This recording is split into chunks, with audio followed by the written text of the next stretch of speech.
Well, I'll give WWE credit. You had a match that, with the way the storyline has been going lately, has not made me care as much. And I was even actually yelling, "Take it home," numerous times. But you do a hot finishing sequence, and for the second night in a row, we have a title change that makes a lot of people happy, that makes absolutely no sense in the long run. That's probably leading to the champion winning the title back in a very short fashion. But at least we could celebrate for the time being. Welcome to another edition of the Monday Night Raw Popcast, exclusively here on the Popcast Network. My name is Owen. Joining me, as always, is Ashley. Way to devalue the entire system. On all nights, Blompier and Co. didn't decide to do a live stream. Oh, nice. Of all nights. Because considering how he defended all the other times that the Raw Women's title changed hands and then went and changed hands back at the pay-per-view with Sasha. Right. I really want to know what he thinks about the fact that it's probably going to happen again at Fastlane. I mean, we haven't had this title for a long time, and it's already switched hands like 38 times. Yeah. Obviously, that fucking line that the New Day dropped about Charlotte being 16-time champ by the end of 2017, it's fucking coming true. Yeah. Welcome, Jeremy and Logan, to chat. Keep that in mind. If it does change hands, Charlotte is already a 5 times women's champion. That's ridiculous. That 5-time women's champ in the space of roughly 18 months. That's ridiculous. That title means absolutely nothing. And it shouldn't. And it's not because of anybody it's not anybody's fault. It's just the fact this hot potato booking is the biggest problem here. Why do you think nobody is fucking invested with the junior tag belts in Japan? Right. Or quite a lot of the belts to some extent in Japan, because it's like they're doing that sort of style of booking for quite a lot of their belts. Right. As in, either very short time between defenses, or the rematch or whatever goes completely the other way, or whatever. Before we go any further, a couple things. Chat. Welcome, Pedro. Welcome, Timbo. Welcome, Tyler Powell, Ginger Boy Wonder. Welcome, Jeremy. Jeremy says, bit weird Cole's comparing Joe's relationship with Triple H with Shawn Michaels. HBK was the leader. Yeah, very true, but we'll get to that. Raw Wow Women's Wrestling division. isn't wrestling, guys. Wrestling isn't wrestling. They stole an idea from Max fucking Landis, probably because he wrote it. Yeah, pretty much. Tyler Powell says, remember when I said I wanted Gilbert to win the championship? He's back. Yeah, I wish I kind of wouldn't have known that, because it might have been a surprise. But when they set up this, basically the Festival of Friendship was pretty much this generation's This Is Your Life, the deal with Foley and Rock. When they set this up, I thought that Jericho was going to call out Goldberg and Gilbert to be the one to accept it. That's exactly what happened here. I felt like the title was going to change hands, because look at the last night with SmackDown Women's title. Yeah, Pedro, like I said, 2 title changes make absolutely no sense in the long run. That are just speed bumps to the heel champion getting the title back, which is a shame, but that's just how it works. Yes, Logan, you did get to see Cena and Bray Wyatt tomorrow night, and we want you to provide your analysis of the show. Like, give your live report on the Wednesday show, since we're going to be talking about it first thing on the Wednesday Wrestling Podcast. Okay, I've just looked through the records. In terms I'm looking at him now. in terms of the New Japan stuff and title reigns and Right. defenses, let's not take into account like days past and whatever. But Right. the first champs defended the belt twice before losing, followed by the next twice. Then Sasuke and Liger, successfully defended never. Then we had 4, 3, 1, 6, 1, 4, 6, which were then vacated because of injury. Right. Then 2, 1, 5, 2, 2, 2, 2, 3, 0, 1, 1, 1, 3, 5 with Devitt and Taguchi. That was then vacated because the title wasn't defended for 30 days. Can't remember why that was. Then the ones that got the belt afterwards defended it 0 times because it went straight back to bloody the guys that dropped the belt because it wasn't defended. So, meh. Right. Oh, really? Omega and Ibushi's tag team name was the Gold. It's fucking epic. So then Apollo 55 7 times. Then 1, 0, 0, 3, 1, 5 for the Young Bucks, because of course. 3, 1, 0, 0, 1, 2, 0, 0, 0, 0, 2, and 1. Which I think is somewhere in the region of probably the Raw Women's Championship is within the last 12 months. Let's look if at you this. don't include the house shows. Let's look at this. Charlotte won the title at WrestleMania, officially. Yeah. Sasha won it on Raw.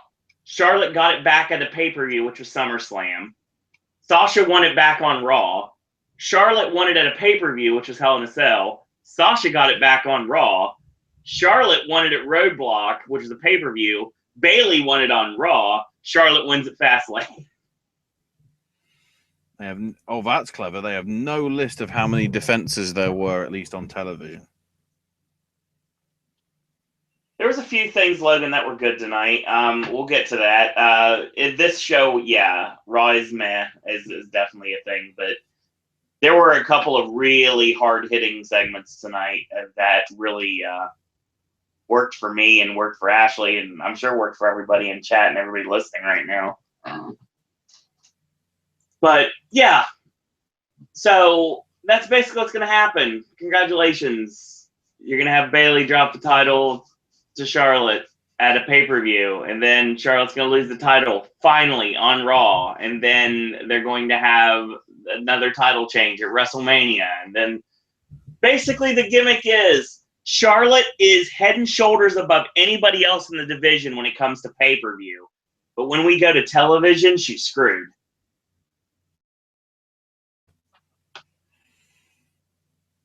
So hang on, I'm just looking here that Elimination Chamber is known in Germany as No Escape.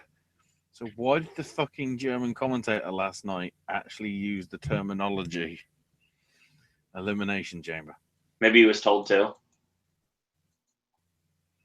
Wait, the video game For Honor sponsored last night? Where was the fucking advert? I never fucking saw that. I have no idea. Brilliant. Great publicity.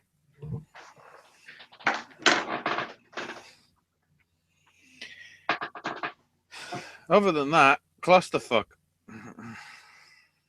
Yeah, we'll get to Emma in a little bit. Yeah, Tyler Powell says, "What the hell is up with Emma's promo? I don't know what's worse, that or Roman Reigns facing the Undertaker. I enjoyed Owens and Jericho Friendship Festival segment more than Emma. Emma was a troll the whole time, and I'm not talking Emma as a character as the troll, but we'll get to that in a minute. Like I tried to tell you guys, I said it last night numerous times. Always listen to Uncle Dave. He'll guide you the right direction."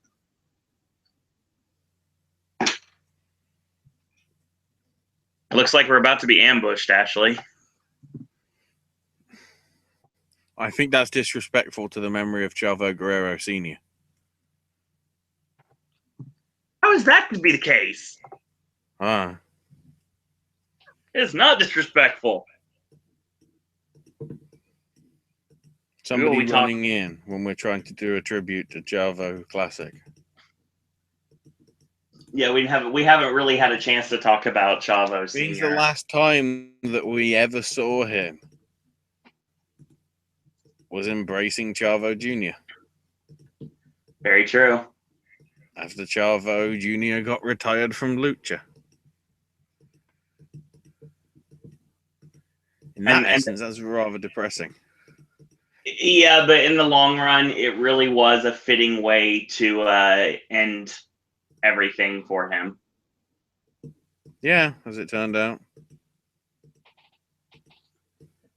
Yeah, obviously, Chavo, he held a lot of championships, a lot more than I was aware of, actually.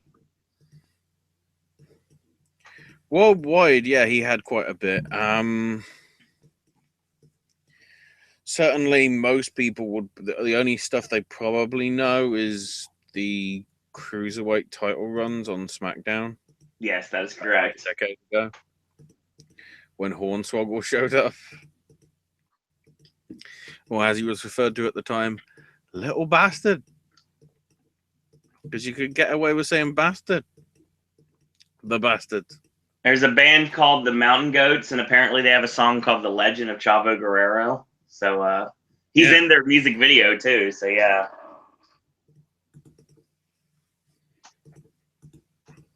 He was in a movie with Henry Winkler. Yes, depending on how you know him, either the Fonz or if you're... Now the question is, are they going to put Chavo Sr. in the Hall of Fame? It's tough. I mean, I could see a reason why they would. And I think they will, but I don't know if it'll be this year. Oh, no, it's too short term to be this year. I think New Orleans wouldn't be too bad a choice. No, not at all. That'd actually be pretty good. It fits. So, you know.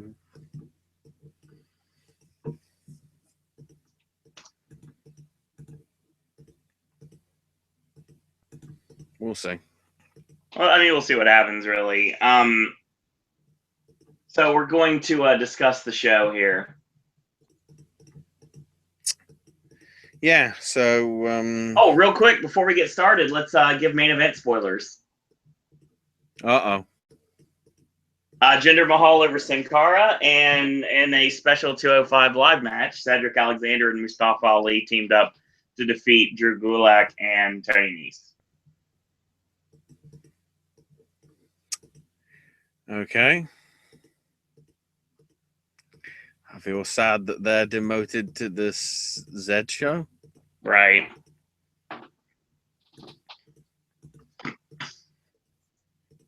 Because nobody watches 205 Live anyway on the network. Which is a shame, because it's a solid show. On top of that, why the fuck do the cunts keep calling it the best hour on television? Because it's not on fucking television. It's on the network. Right. Yeah, I'm pretty Logan sure the told me majority of people that are watching it aren't actually watching it through their television.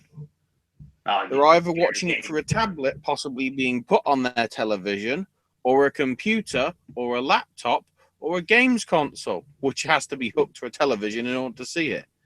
They're not actually using a television. You know, it's not like it's on fucking USA. That's how I watch my network, is on game console.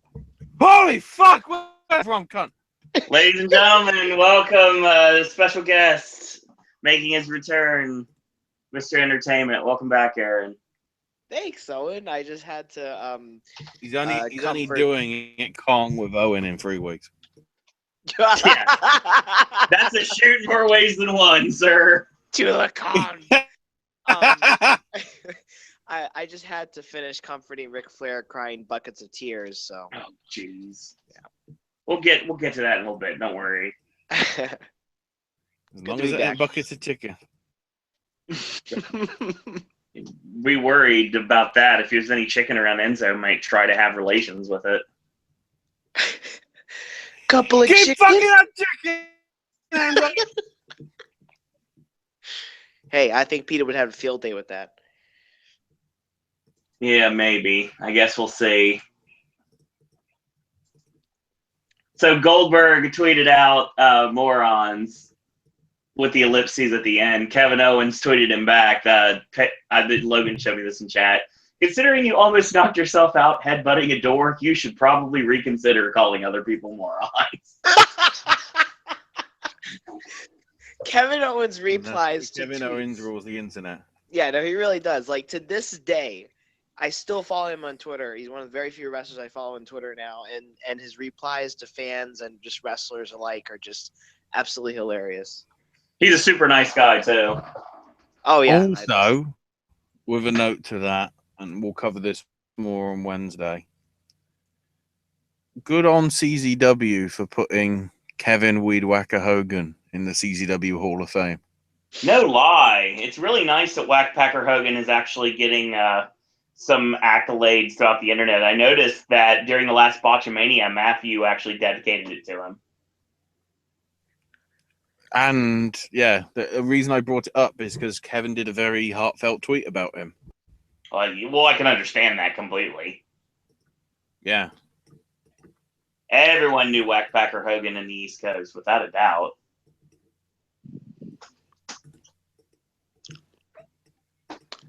If there's a CZW show during WrestleMania week, I want to go to it. Well, there's way too much going on WrestleMania week. I don't think that there's not necessarily a CZW show, but kind of. Hang on. Let me fucking check, son. Because I'm pretty sure there is.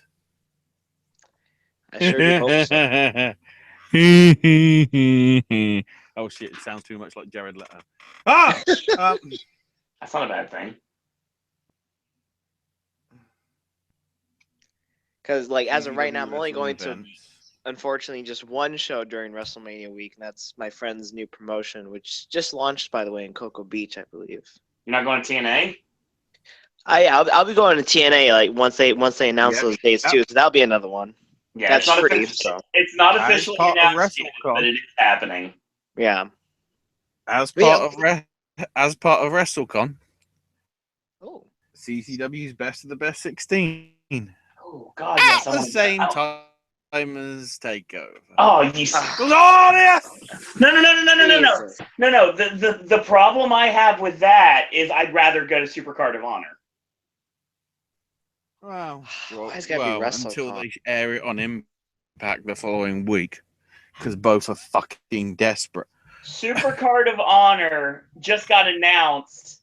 Cody Rhodes versus Jay Lethal in a Texas Bull Rope match. Shut up and take my money. If I had any. They're not doing that. They're not an anniversary show. They're doing a Supercard of Honor. It's rather depressing. Isn't it being like advertised as their anniversary show though? Because like I thought I saw something of that. That's in Las Vegas. That's right, Fight TV. I saw the poster of it, or Christopher Daniels finally becomes the world heavyweight champion. Copies WWE, but it's 3 weeks. Wow, it's kind of amazing that Daniels last week there in Dallas when WWE were there the week before. Now, so that means looking at it, Orlando's going to be getting Ring of Honor. Oh, well, I guess they're getting it the same weekend, so they can't fucking do that. But yeah, why can't we get? It's going. Why can't we get TV tapings? Why can't we do TV tapings in Lakeland? I think they need to. Well, I mean, I think WrestleMania coming back to Orlando, I think there's going to be like a lot more wrestling in Orlando all year round, because the local scene, even though I haven't been to any I Believe in Wrestling shows and whatnot, I don't go to wrestling shows as like I much as I would want to and used to, but the scene here in Orlando is growing, so which is good for wrestling fans. So my only question to you is, when's the bubble bursting then, Aaron? What's No. the bubble bursting? New York had that for years. Yep. And the bubble's beginning to burst on it. Promotions are shutting down because of new, state, sports athletic commission legislation and all that stuff. Because there was too many for them to handle, so they basically did it. So some of them got killed off. So the question is, when's that going to happen in Orlando? It's gonna be a while, honestly, because Orlando is kind of really new to the indie scene right now. Yeah, I mean, I hope it doesn't happen in Orlando because there's a lot of good talent that's in Orlando. I mean, when I went to I Believe in Wrestling all those months. Well, is Ybor City Orlando? No, Ybor City is in the Tampa area. More Tampa, right? And there's really no real indies in the Tampa area, so that's the reason why Evolve can run there. Like that's Evolve's zone right there. It's where NXT came from. But with I Believe in Wrestling, like when I went to those shows for months, we saw a couple of stars that came out of there. Well, at least one that I can think of. And then she got released by TNA. No, it wasn't her. No, not her. Oh, good. Thank God. Oh my God, what's his face? God damn, it's been a long time. Han Solo? No, he was a luchador. The hell? Lindsay Dorado. What the hell? How did I forget that name? Yeah. We talk about him every week here on this network. Yeah, so like to see him. Dorado's not just. No, but that's how Aaron knows him. Doing shit all over the place. Well, yeah, but I mean, like, to me, it seems like I Believe in Wrestling was part of. Have only wrestled in PWG. Technically true, but also very much not. But it's part of his success of getting into WWE. I mean, because he obviously had a tryout in Orlando whenever NXT came to town. Yeah, but is he in WWE? Yeah, well, every 2 fucking weeks. When we need a jobber. Yeah, it's sad. It's sad, but because somebody likes Alicia Fox too much. Yeah. And we're not right, you fucking pedo, Vinny boy. I don't even know why Alicia Fox is still around, to be honest. She's not. The only time that she was relevant in the past 2 years or 3 years, however long ago she did it, was when she went berserk. Crazy Alicia Fox is great. I don't even get her gimmick now. Let's just say it involves Michael Hayes and a dick, which may or may not be Michael Hayes' dick. Yeah. Allegedly. This is true. Let's talk about this show, shall we? Oh, you guys haven't even started talking about Raw? You weren't going to let me. You don't want to. Because you were just livid about most of the show. Yeah, well, I mean, you can't start a show without ending a show and vice versa. So we need to get on the ball to talk about this show so we can actually get to the good points and then we can rip apart the bad points. Yeah, true. So we start with Stephanie and welcomes everybody to Raw and says Mick was tired and overworked last week. That's why for Samoa Joe's contract signing. Did he really, though? I thought the embarrassment is the fucking attire that you're forcing him to wear. I think that was his. And if he's choosing it that's fucking genius. Proving how much he doesn't want to be there anymore. Because he just wants the fucking surgery. I actually thought he already got it. That's why he took the week off to recover. But no. Not yet. They finally cleared that he's going to be able to get it. Surgery, he's got to be off his feet for months. Right. I wouldn't know. I hope to never get hip surgery. But I mean, Holy Foley to be finished. So then he doesn't have to do any more publicity for that shit. How is Clown that right? can go back to sodomizing a sex doll. How is that right for And WWE to like? I don't mean the sex doll as Noel. I mean an actual blow-up rubber thing he paid $10 for from the adult store.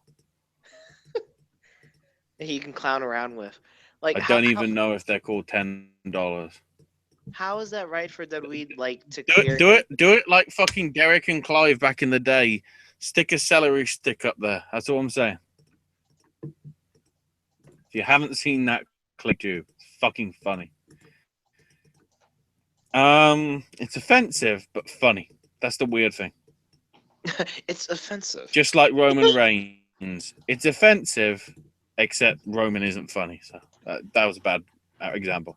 So Stephanie says, you know, Mick's got the week off, but Stephanie's running things tonight. Here comes the Roman Reigns. I am Roman Reigns. I am going to kill you. You know, Roman wants Braun food mixer. Here we go again. And Stephanie goes, I think you'll find it's my show. I think you'll find it's my show, you know. It's not the fan show. And so they ask the fans, do you want to see the match at Fastlane or do you want to see it tonight? And I think the crowd will go, neither! Please, yeah, exactly. God, no! Exactly. Steph don't care about Roman. They don't care that you were beaten to a pulp last week. But Stephanie says that she cares about him. I'm like, why is this turning fucking fatal like attraction style? It's like the enemy of my enemy is my friend. As in, I hate the fans. They hate Roman. Therefore, I must like him. Perhaps. And if we're doing this as, oh, this is Stephanie's representative against Shane's Undertaker, it's like, we've already fucking established he wrestles for no fucker apart from himself. Stupid bitch. But yeah, tonight, Braun Strowman's facing Mark Henry. Somebody's going to get their ass fucked. Somebody's going to get their ass fucked. Probably using a butt plug. Another bearded wrestler. That's alternative lyrics there. Can you tell me why there's so many beards in the company now? It is so funny. Like, who is Braun going against next week? Another bearded wrestler. It's almost like a trend. I think Daniel Bryan like started a trend. It's getting to a point where I want to be clean shaven because I want to only be associated with these cunts. Pretty much. I could never have a beard in the company I work for. Yes, you could. Kevin, my boy. Kevin, my boy. You could have a beard. You just have to trim it. Yeah, you have to trim. I know. Yeah, but I'm just not that, you know, because every time like I'm growing, like that's one thing I forgot from last. Irritates my face. Bray's beard when he did like the spider thing, it's like he's fucking stands up on end. Yeah, pretty much. Yeah, Bray's beard works because that's. Is he like the fucking devil where he has to have it like into a set position, as in unkempt set position? I don't know. Anyway, so yeah, it's Braun versus Mark Henry, and Roman's like, "Oh, I like it. Maybe I'll come and watch." And Stephanie goes, lay a hand off Braun. You won't get the match at Fastlane. Maybe you won't be on WrestleMania. I'm seriously going, fucking attack him, Roman. We don't need you on this fucking show. Get the fuck away. Yeah. Do a run in at TNA, then you'll be booed for the right reasons. Oh God, if that ever, oh jeez. As in, nobody wants you there either. Please show up at Soundstage 21, Roman. Please show up at Soundstage 21. I dare you. I'll lose my job because of you. No, he'll show up at Soundstage 12. Soundstage 12.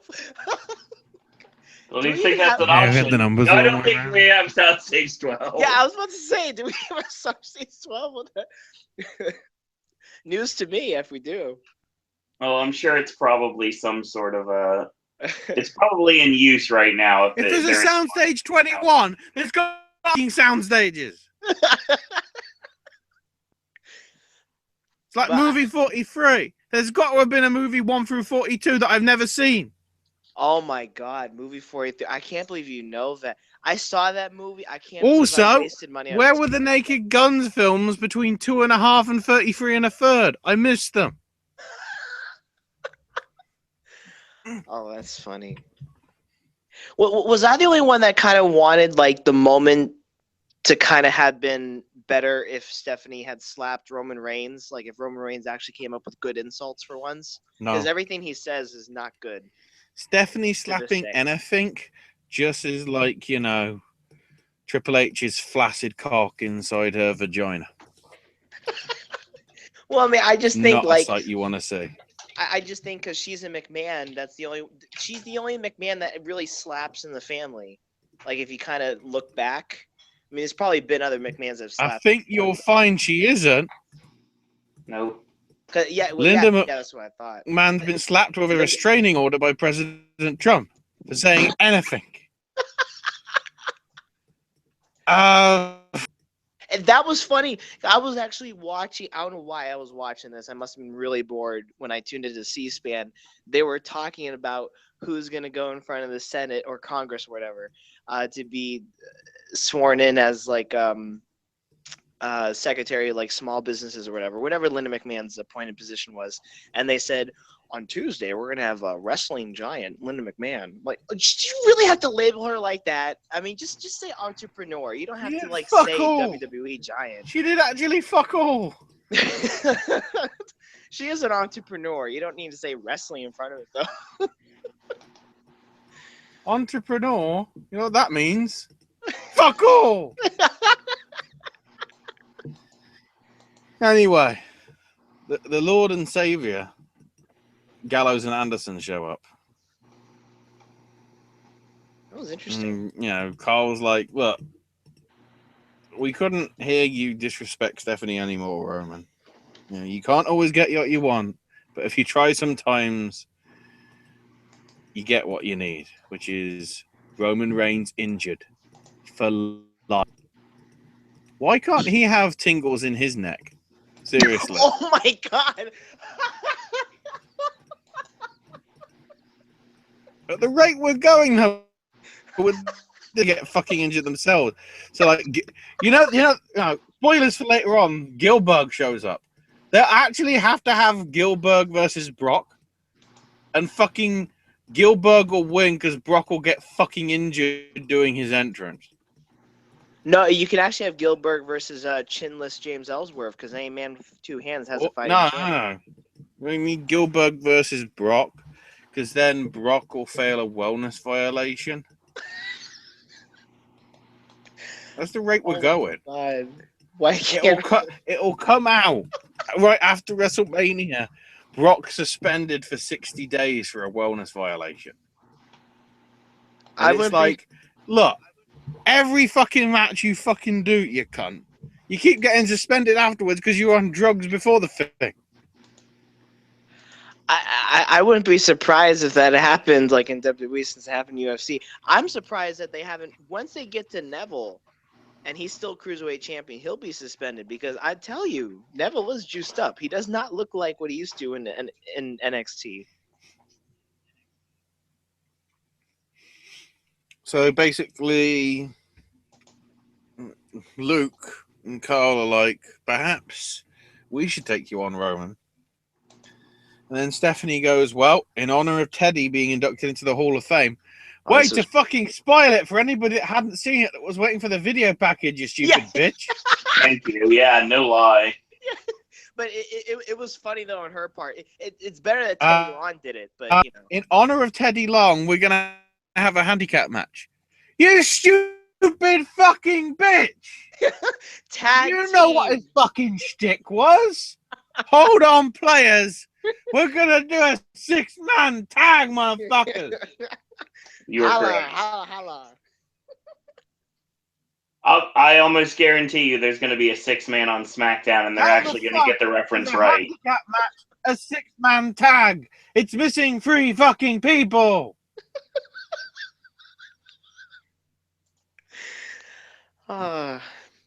Stephanie. So all I have to say is Toro Yano, and you know what gesture I'm doing? Fucking shrug. yeah, let's get to this. Gallows and Anderson come down the ramp. Roman cuts them off, and they send Roman into the ring steps, and then we go to commercial break. Okay, sure. Yeah, Have we got fake ring posts again? The ring posts with the chains? No, they're gone, thankfully. A lot of the commercial. No, are they actually like the light up ones? Like they know? Yeah, I believe so. Right. A lot of the commercial. I guess they couldn't have them because they didn't fit into the chamber. Oh, I didn't like that chamber. I mean, the padded floor, I did not like. What? The padded floor was stupid. I thought it was fine. The roof. It makes fucking sense. 7 weeks before WrestleMania. You want all those fuckers to be injured? They're not Roman Reigns. If it was that's what made that Sal was a fucking chamber more exciting. Wanted Roman Reigns to get injured, and there was less chance for him to get injured. But I don't want any of them to get injured. But that's what made the chamber exciting, because like there was steel. No. Okay, it's dumb to me, and there was certainly other people on social media that thought it was dumb. I mean, like, I just didn't like the padded floor. I mean, I just think it took away from the damage that the chamber can cause you. Chad is going after you. Be honest, the metal floor, because we all know the hardest part of the ring is the ring. It wasn't a ring apron. So, you know, the metal grates are not that. Not the ring is the ring apron. You know what the best part of the match was? Overprotective. I mean, I liked how they did utilize the chamber a lot, like on top of the pods, and then like there was like the wall where you can just kind of like stand on where AJ Styles. The thing is, they were allegedly saying. In which case, I'm going, oh my god, it's a fucking asylum match. Somebody's got to escape out the butthole of doom. Yes! He wins again.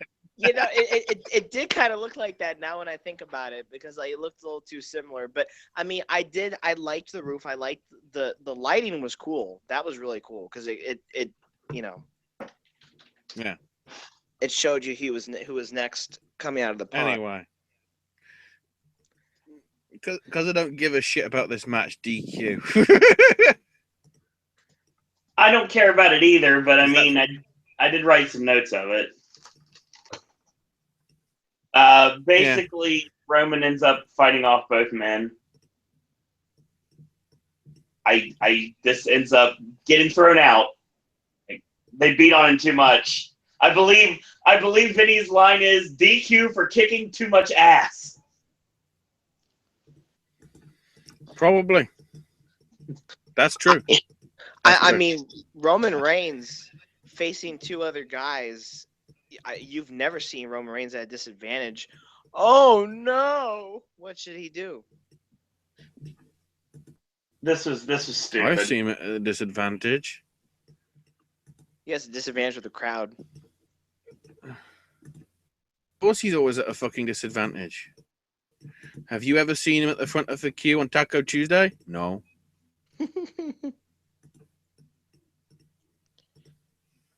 Yeah, no, it was, to be honest, it was random that the Good Brothers came out and just had a bone to pick with Roman Reigns. It was random. I like the rip-off Bullet Club shirt that they were wearing, too. Oh, I didn't notice those. This war between New Japan and WWE is going to get fucking interesting over the next few months. Yeah, it totally is. because they're all subtly doing it. Yeah. You heard what happened on fucking Tiger Mask? I know the plan for You know, Tiger the anime Mask, show? but no. No, the anime show, Tiger Mask W. No. They had a white woman that mysteriously looked like Charlotte get being murdered by Japanese women's wrestlers. And then when they had like the American companies commentators and announcers, it was like I don't think they called her Charlotte for obvious reasons. I think they like, let's say it's Cindy. I don't think it was, but it was like, you know, from New York, weighing 87 pounds, and there's like, you can't say a woman's weight, and it's like, yes, we can because we're Americans. Like, oh, shots fired, motherfuckers! That's great. Oh, wait until anime is getting more and more interesting because it's being more and more fucking wrestling politics shit. That's what I love. Wait until Asuka. All of a sudden, this guy that never watches anime, wanting to watch anime because it's thin veiled jabs at each other. I can't wait now for fucking Camp WWE to come back, where they make fun of Japanese people. Wait! I actually stopped watching Camp WWE. I couldn't get into it. I saw the first episode. I was like, okay. I mean, I just don't watch anime or cartoons anymore. But wait until Asuka comes into WWE. She'll fuck everyone up. I'm done with this. They don't need her at this point. NXT needs her more than WWE does. Well, yeah, she's the only good original woman left, but I'm telling you, like, when she loses that title, whenever it is, it's great that she's already accomplished that feat achievement in NXT, becoming the longest reigning NXT Women's Champion in the brand's history. But excuse. Anywho, what? Are you trying to shut me out like in the Sen? Mr. Entertainment, I'm gonna let you finish, okay? Holy fuck! Another. It's. I guess everyone just forgets the whole thing with when they come in, they get introduced and then they talk. Listen, I'm gonna let all y'all finish. I know y'all talking about Monday Night Raw. I'm sure it's a good show, but SmackDown had one of the greatest pay-per-views of all time. No. Yes. Not even close. SmackDown had one of the best pay-per-views of all time. No. Actually, I wouldn't say of all time. I would say they got it right. No. Okay, they didn't get it right. They finally gave Bray Wyatt just for Nikki. In overall, no. In some ways, yes. I mean, I'm not saying it was like the best show. Hey, Aaron. I was bored watching it. But... Hey, Aaron. What do we got over here? A couple of haters. God, I hated Mooncast so much. Couple of haters. That's what we got. Well, since apparently people aren't playing by the rules today, I'm just gonna go ahead and do it. Welcome, Cleveland. Hey, how you doing, man? I'm glad to be here. Let's be fucking honest. Nikki Bella versus was a Dell winning best album. That's funny. As long as she doesn't. It's like, why the fuck is this on my screen? Well, as long as Nikki's titties didn't pop out, that match was good. There were some moments I was Slash voters of fucking. I loved the best moment of that Natty and Nikki Bella match was just when Natty said, "You can't see me, bitch." Classic. I hated every second of that. I thought it was a good feud. I think it gets it's trash. Natalia It does not need to be on wrestling. You know what? We can't see Natalia. You or Nikki Bella's fucking credibility, you cunt. Pretty much. Well, when Natty said to Nikki, "You will die alone." That is not as bad as Nikki saying to Brie, "I wish you died in the womb." I don't care about either one because it has no place in professional wrestling. It's total divas BS storytelling, and I hate it. Can we focus on wrestling, please? Okay, I understand why you say that. The fucking irony is, after what Talia nearly died alone. No, Natty will die with her cats. Fucking shoot. At least SmackDown. No, don't bring that shit up. The only person associated with cats in the Hart family is Ted. I want to bring up that cunt. At least SmackDown is using their women. That's a cunt. Yes. Well, no, Raw is using their women too. They just main evented tonight, but at least the SmackDown Women's Championship is not hot potato like the Raw Women's Championship. Bring up the Phil Brooks segment. I don't want to go there again. Oh, look, I broke down the fourth wall. Hey, Cole Cabana, how you doing? God, I love CM Punk. Yeah, Bo Dallas is in the ring. Still doing this Bo-leaving bullshit. It's like, yeah, I think this... And what some bloke with has been doing for the last 4. Just a feeling. A New Day, like, wow, Bo, maybe you actually are a social outcast. We have plans. Folder. We have for the New Day machine. I'm honestly going be another fucking cardboard box, isn't it? I thought it was ice cream bars. Like now it was with the ice cream machine. It's going to be a cardboard box. That's going to be the ice cream machine. This was stupid. I wonder how CM Punk feels about them. Basically, Bo gets drop kicked on the floor. Oh. And Xavier Big Bo begins to dance them as and rips them up. And then Dallas has been. He is the least rotunda kid that there is. It's on purpose, like your brother's doing really you're just in fuckland. I actually screamed at my television when he ripped up the blueprints.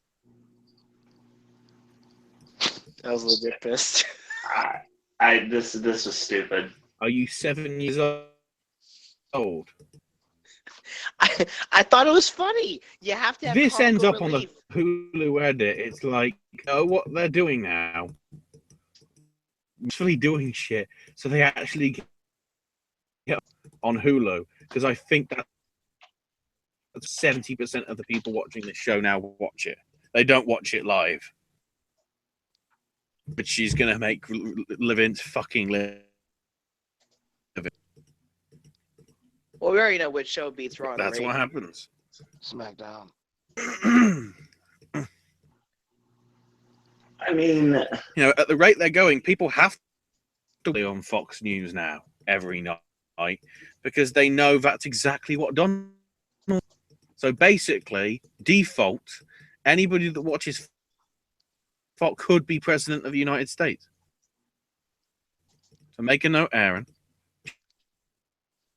Just for at least 20 minutes, and you could be 6th president. But if you, Aaron, if you, the red or whatever it is, guy,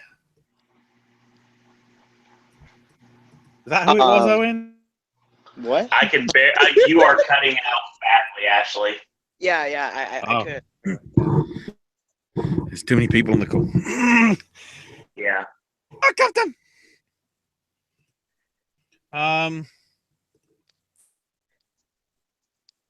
Which are too damn high. That's whatever. Pretty much. It's good now. Fuck. This match is not stuff has happened in the match. But stuff does happen. Win. Bo does a draping spinning neck breaker, which looked good. Got a near fall off of it. And he beats Kofi down, and all of a sudden he goes for a clothesline. Kofi turns it into the SOS and gets the pin. And then afterwards, apparently the New Day decide they want to go $1 Million Man with Bootios on the Bo by stuffing his mouth with Bootios after the match is over. Well, let's be honest. They did. It was. I call it a Damien, except it was with cereals rather than a snake.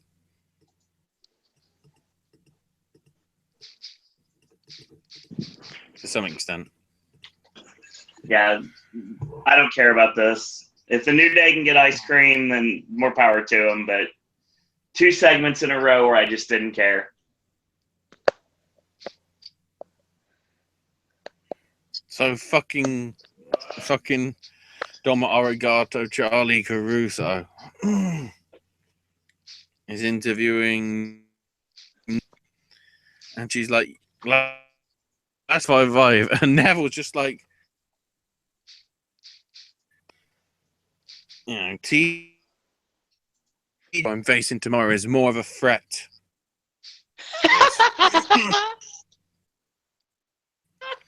And then Jack shows up. God, Ashley, it's doing it again. Right. Oh, is it? Well, yes. I'll try and.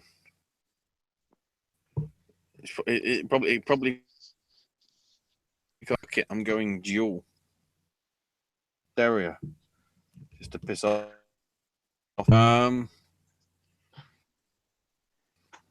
Right.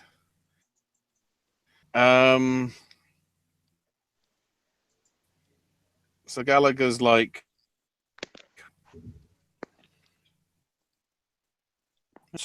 you know, you make a point. I feel I should to that and say you do too much, to be quite honest. And you know, Echo.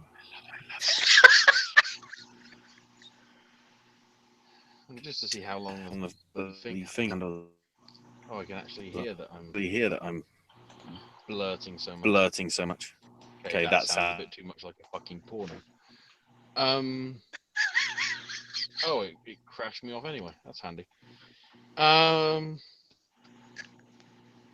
Neville's like, look, all you need to realise is you don't disrespect me. And once I've beaten you at Fastlane, you'll bow down to me. And of course, Gallagher, because he's freaking Gallagher, he uses the English language properly. Because he's like, yeah. We'll find out who the better man is at Fastlane, but, you know. You're wondering why people don't like you? Maybe people do not like you because you, sir, are a pillock. Oh! I thought he called him a pelican, but I guess I must have misunderstood. It's a fucking pillock, man. It's beautiful. Beautiful. So, yeah, throughout the night we've had various inserts with the Festival of Friendship bits. So the first bit was the List of Jericho, and then we had the match, where Chris made the save. So now it's Jack Gallagher in action against Noam Dar. And because Corey announced in Aries, listen to Uncle Dave, they keep saying Fox. I know, it's great, isn't it? Especially when Aries did it. Also, they were like, what's going on with your interviews? And Aries is like, I did have an interview scheduled this week, but I cancelled it because I knew somebody would try and ruin it. I'm getting this under control. I'm sorting it out. And Yes. I'm going, yeah, because you're going to WrestleMania, motherfucker. Cannot wait for that. So yeah, Daw versus Gallagher. Good stuff. Short, sweet, to the point. A lot of good chain wrestling in this match. Gallagher hits the red card and then the running drop kick in the corner, and that's the end. I know Gallagher's getting a lot of money. I hope he gives some to the family of Chris Travis. I'm sure he will. From charity. I'm sure he will. So I think people are going to turn their backs on PCW now. Yeah, probably. We'll get to that on Wednesday. Oh shit. We'll still cover them, but it's like my standing of them has gone down. That headbutt from Gallagher was cringeworthy. That's why I call it the red card, because it's just like what happens in soccer or football when somebody headbutts. That's why I call it the red card, because it always pretty much leads to the end. Yeah, that's great. And the red card is a penalty. I'm surprised nobody, especially considering how pop culture he is, I'm surprised Austin Aries has said, like, every time I see him with that umbrella, I keep thinking it's a mallet. Referring to the wrong Gallagher. Yeah, that's funny. So then the limo pulls up backstage. Oh no, I guess we have to know Evil Neville, because that's what his Tron now says. I think they actually emphasize like evil slightly bolder than the other letters in Neville. Yeah, so they really do. Evil. Evil.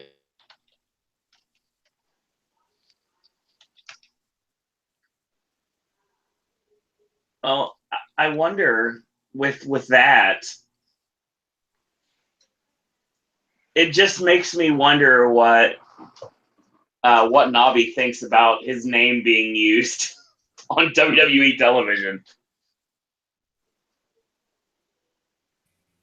Emelina is coming. Here we go. Oh God. Then we've got stuff which was the epic bit where it's like Sin Jericho mask. It's just not Jericho wearing a Sin Cara mask. And then he tried to do damage control to say that it wasn't people that are idiotic fans know why that happened. Yeah. But Aaron does. Aaron, what? That was super fun. Brilliant.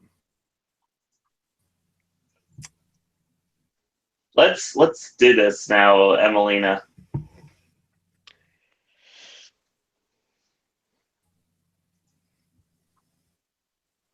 Okay, so real quick, some messages in chat. Bo is NXT champion, doesn't mean anything WWE because Vince McMahon likes big sweaty man. So no trucking. Oh, Tabba. Oh shit! Double. Double trouble. Someday, I'm telling you, we're gonna get this technical issue with Ashley figured out, and when it does, we will be unstoppable. Yeah. It's cool. Being bothered to get the new computer. Ashley, I'm wondering if you have Spectrum from Internet, because Bright House came with Spectrum. Yeah, we'll see how bad that is soon enough. So, oh God, it's so bad. Gallagher says we need to see more with his umbrella. He loves Gallagher. Logan says, I just hope he doesn't have a short career because of the headbutts. Yeah. He definitely has post-concussion syndrome in his future. Yeah, that's actually a good point. Doing in 18 months. 10 months. That's actually a good point. WWE may like want to take a look at Gallagher and evaluating him doing that because WWE does care about concussions in their wrestlers. So yeah, pretty much. Huh. So speaking of things they don't care about, this finally the grand debut after 17 weeks of Emelina. Oh my god! Yeah, Emelina's coming. Yes. Emelina, woo woo woo. The commentators are even hyped for it. Like waited for the makeover. Here I Emelina to Emma.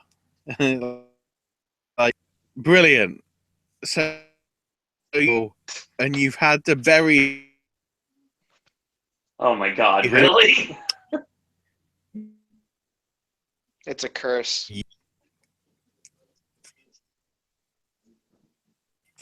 Why is Nia Jax involved in a woman's title when she could be? Oh my god, Or Ashley, Alicia. it's horrible. It's horrible. I can't understand anything you're saying. It's like constantly Wyatt family cutting in and out. Yeah. Pretty much. So fucking is backstage. And of course it's Caruso. It's like, so no, That just did not make any sense right now. Get your new computer, please, before Fastlane. I can't do this anymore. It can't cope with this many people on the. Hang on, let's see if I can fuck anything up. Oh, Can I fuck that? Thanks, technology. we were fine last night. And... yeah, because there was nobody else. Don't blame people, blame technology. It can't.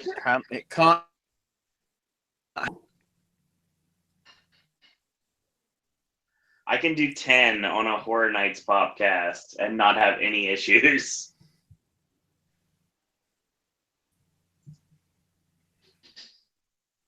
Well, it's always been an issue having Google Hangouts, though. Google Hangouts always has issues. Even if they update the apps, send out updates. Well, I don't use an app. I use my laptop. I use my app. I mean, on my phone. A lot of the people on the network use the app. I know this for a fact. That's probably... Yeah. that's probably not why. Yeah. I will say fuck it tonight. I used to do it on a laptop all the time. I just have to bring up the notes on the computer instead rather than the tablet. Okay. Basically, good old Bailey, because she's being asked questions by Robot Caruso, RoboCop Caruso. Oh yeah, that's the one. So we're just going to leave it. We're going to leave it laying with Emelina then. Yeah, well, that's what it pretty much was. It's like 17 weeks. You've wanted Emelina. Here I am. Now I'm going back to being Emma. And she rolls her eyes and she leaves. Like every fan did after that segment. This is why Raw is beaten in the ratings, and especially with storylines. I feel sorry for Emma. I feel sorry for her too.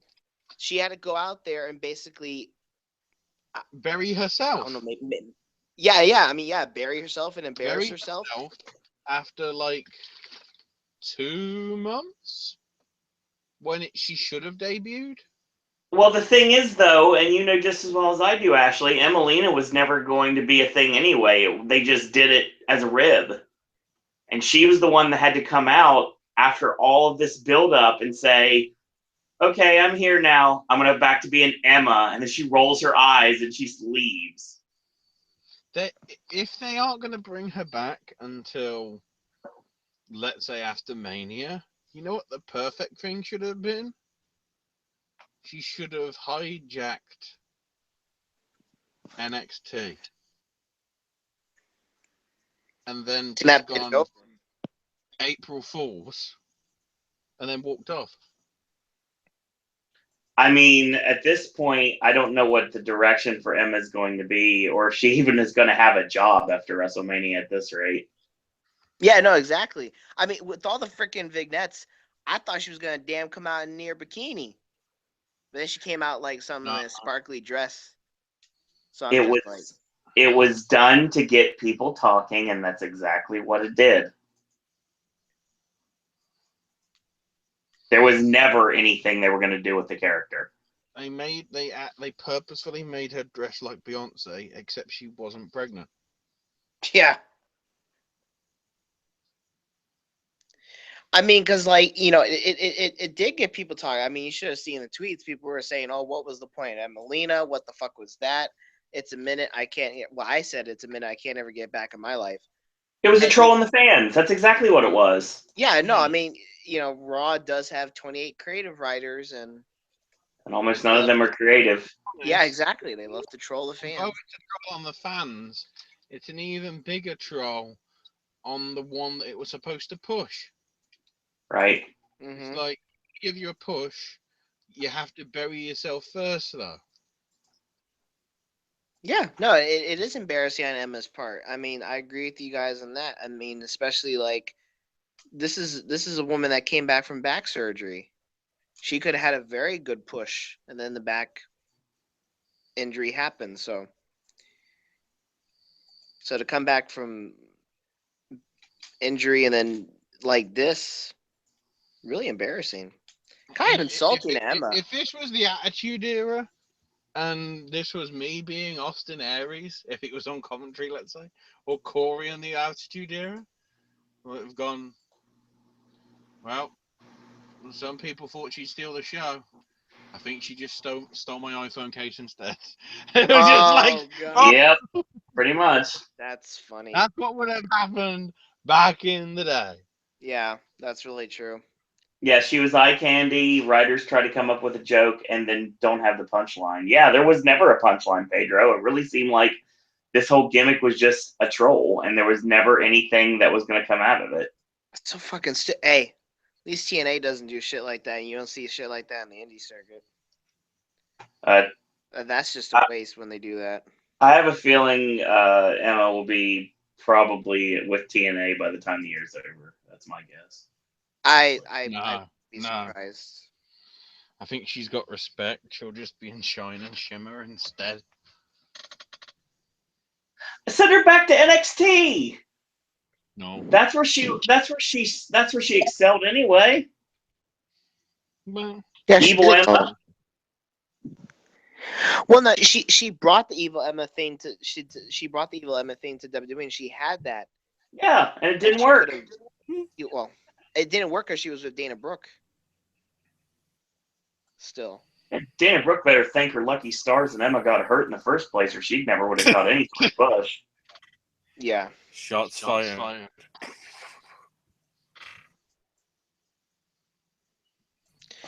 Anyway. It is a shame, but yeah, I mean, I do agree with Owen though. I do think Emma's days are like basically numbered because it's not like the Jericho and Owen storyline. There's no possibilities or any route that Emelina could take. It's gonna go nowhere. So it sucks. It does. Stu. Cut to the back. Kevin and Chris getting ready for the festival of the friendship. And Triple H shows up and says, "Can we have a word? Just me and Kevin, Chris." Oh, that's fine. Pay attention to that. Massively.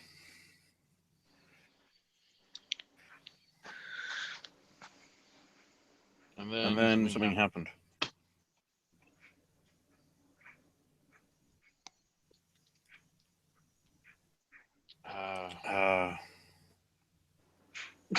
Okay. As that seems to be working now. I'll actually go on here. Oh God, it's this.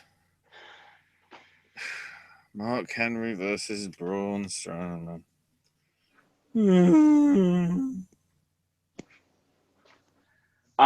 This match was a waste. Henry got some shine in this match, and he went for the world's strongest slam, and he sold that Braun was too big for him. Which is lame, given the fact that Mark Henry benched even more to compete in the Olympics.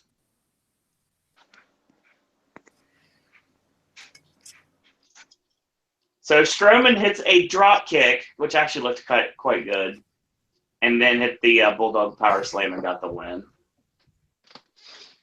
But I really think Braun Strowman's facing at WrestleMania. He's facing the business end of Hulk Hogan, brother. How about? Oh, that's funny. How about we draft? When the WWE draft happens, draft Corbin. You say about Mark Henry.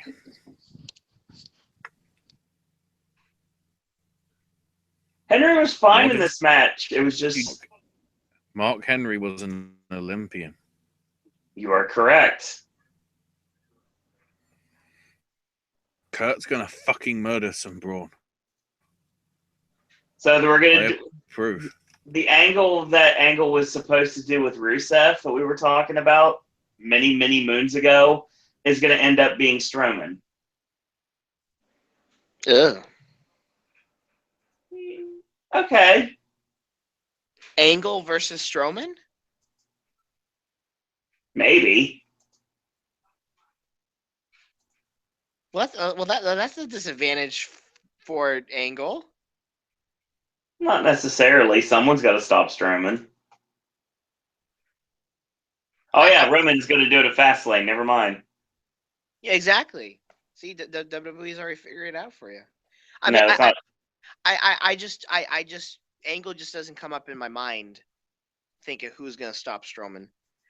So, they're going to make it seem like Roman Reigns is going to be able to stop him because Roman Reigns is like somewhat his size, but not really.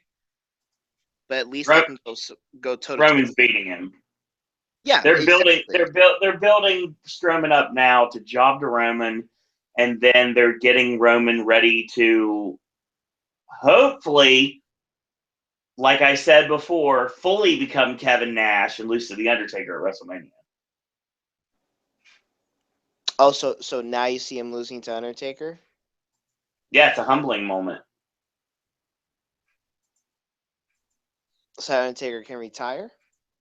Nope, Taker's not retiring, not yet.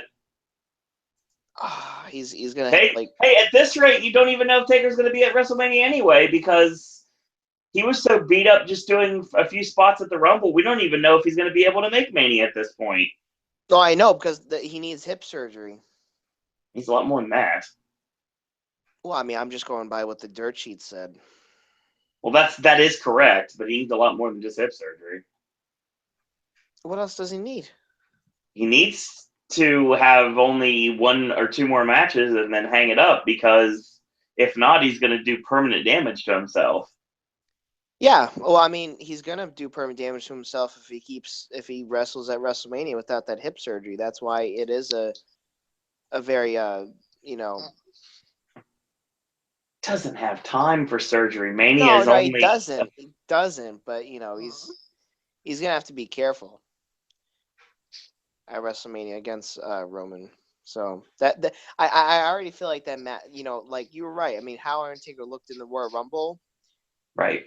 His match with Roman Reigns at WrestleMania should be low in the card, and that's not right because it's Undertaker. It won't. But it should be. It won't be low in the card, but it should be because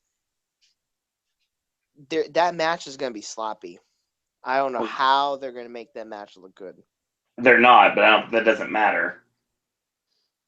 Well, it does matter because it's Undertaker at WrestleMania. It's illustrious, so he have to, he certainly can't do the moves that he used to do, like with Mark Henry and the Shawn Michaels and the Triple H, where he just dives over the top rope. That's like I said, it's what you don't get, Aaron. It doesn't matter because when it comes down to it, it's either A, there's going to be a victory to humble Roman, like I said, making Roman officially Kevin Nash, or it's going to be Roman beating The Undertaker to become the ultimate heel that we want him to be.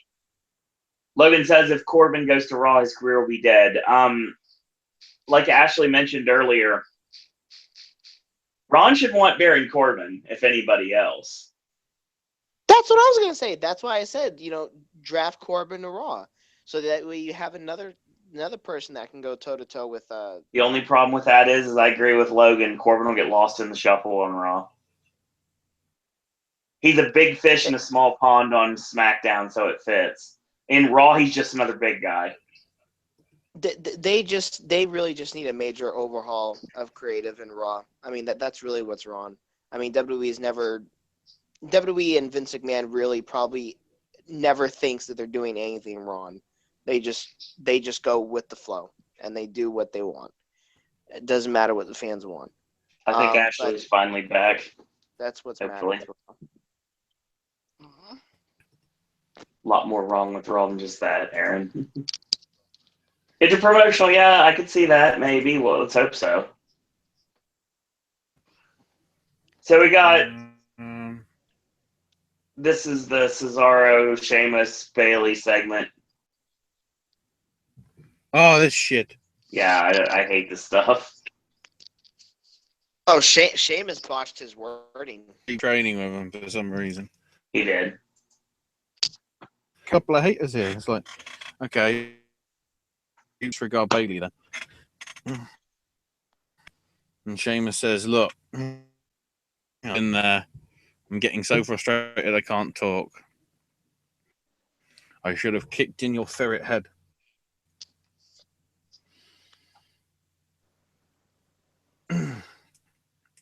So basically, we're building up to a fight later on, which nobody gives a shit about. The great thing is, during this, you could hear Michael talking in the background. Because basically, what happened is he did.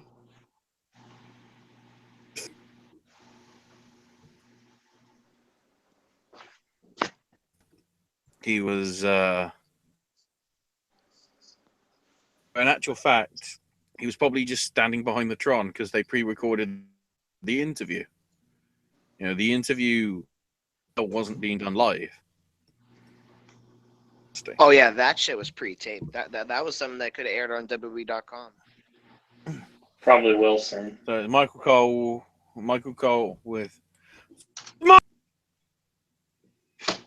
and he's like, you used dishonorable actions over the past couple of weeks, and yeah, but I didn't come here to make friends and get on people's good side. The only person I care about it's about me is Triple H. And I wanted Joe to kill Cole so bad. He was like, so why did you take him? Why did Triple H take one now? And Joe says, I think my actions speak for themselves. And then it's like, is Triple H scared of Seth Rollins? At this point, Joe's like,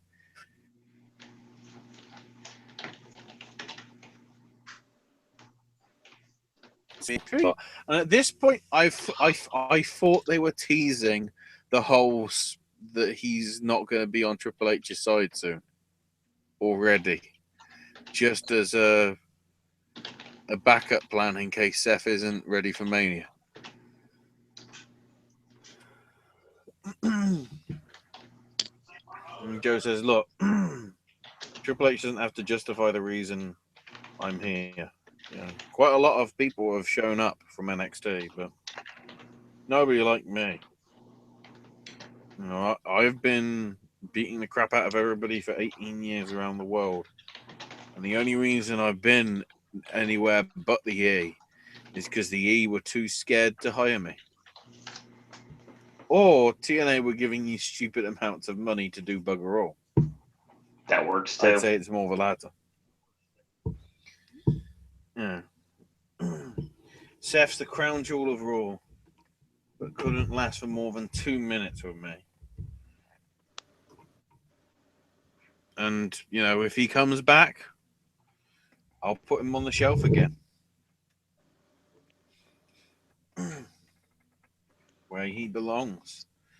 So then Cole brings up the Roman Reigns match from last week and said, yeah, I beat Roman. In the last 2 weeks, I've beaten up the man and I've beaten up the guy. For 18 years of else. And I'm going to take everything from everyone. I'm not a flash in the pan like Sami Zayn that's just happy to be here. Nobody can stand toe-to-toe with me. And then Cole says, well, there's been a lot of people in this situation. From Triple H and, Shawn Michaels, Seth Rollins, Batista, Randy Orton. And there were always problems in their relationships. And I'm going, so the Shawn Michaels thing, you're bringing up the angle member, even though it was the best angle Michaels ever did. Because when people think of Shawn Michaels and Triple H, they think of DX97 and DX 2006/2009. What they don't think of is the epic angle that they had in 2002 to 2004. With the whole helping his friend out, then attacking him, leading to the SummerSlam match, which was epic, which then led to the Elimination Chamber match, which then led to was it 2003, the 3 Stages of Hell match? That sounds right. Hell match, I can't remember. I know it was one of the Bad Blood 2003 was Nash. I remember that now. Yeah, but that feud, the way it went, was really good. I think that's what Cole was referring to. Most people would not remember that. Anyway, Joe says, look, there's a difference between those situations and mine. They all needed to be propped up by him and helped by him. I don't need that. I can do it on my own, and I know what's best for business. And if anybody gets in my way, they'll learn why the Creator unleashed. See, admittedly, I've never heard Creator.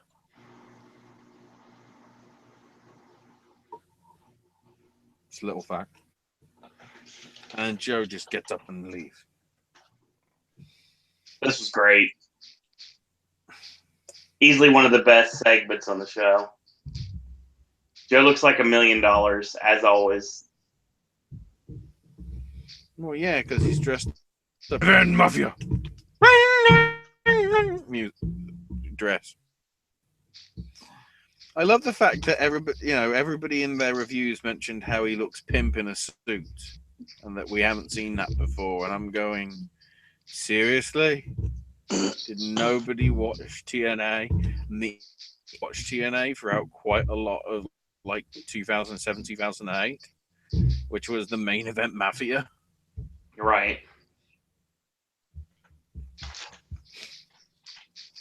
Anyway, Sami Zayn versus Rusev. Yes, Rusev still works in this company. He's still wearing his mask. Oh yeah, if his nose is injured, he's gonna be. At the beginning of the match, right before we get a commercial break, Sammy gets ready to do a springboard, and he gets caught with a leaping sidekick that knocks him off the ring apron. Good stuff there. So the mask ends up falls off after a fallaway slam. And there's some good stuff here, back and forth. Sammy gets beaten up for quite a bit. And then, weirdly enough, Rusev, it's the post.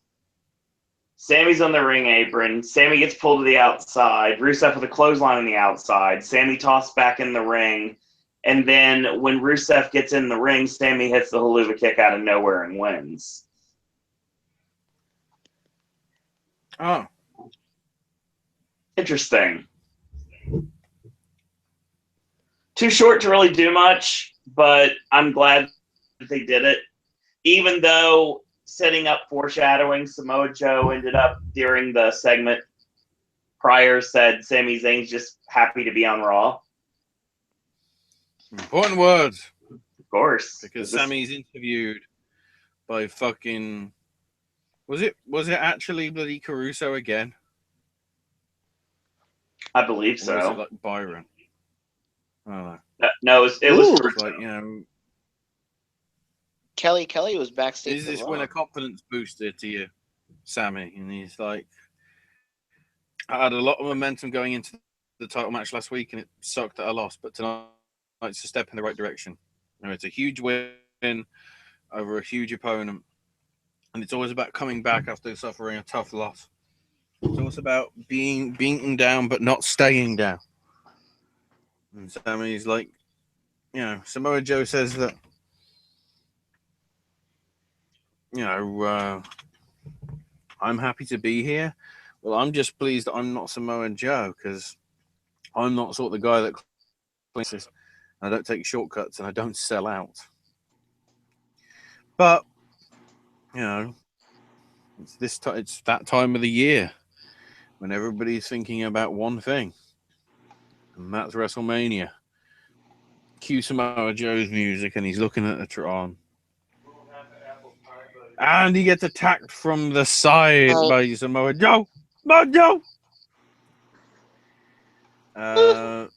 Destroys him, smacks him into the Tron, but damages less of it than Dolph did with Kalisto. So 8 out of 10 on trying there, Samoa Joe. You should have thrown him so hard, you actually broke the actual board and it wouldn't come on for the rest of the night. Put on the Coquina clutch, and afterwards saying, try and get up from that one. Boom! See, here's the thing though, and Logan brings this up in chat. Says Joe and Zayn needs to happen sooner rather than later. Yes, absolutely.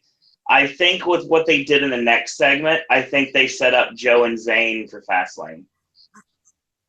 Well, obviously. Sami Zayn is the replacement. Yeah, there's not going to be a U.S. title match at Fastlane, so.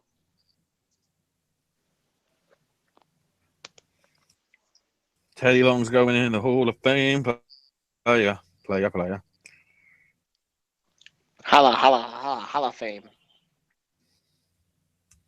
We get our next match. He didn't do very much wrestling, but would that be the first time that they're actually putting a referee in the Hall of Fame? There has to be at least one more.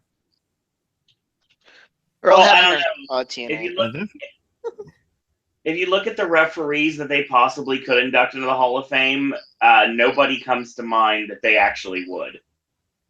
Charles Robinson? Yeah, the only obvious one. My dad. Right now.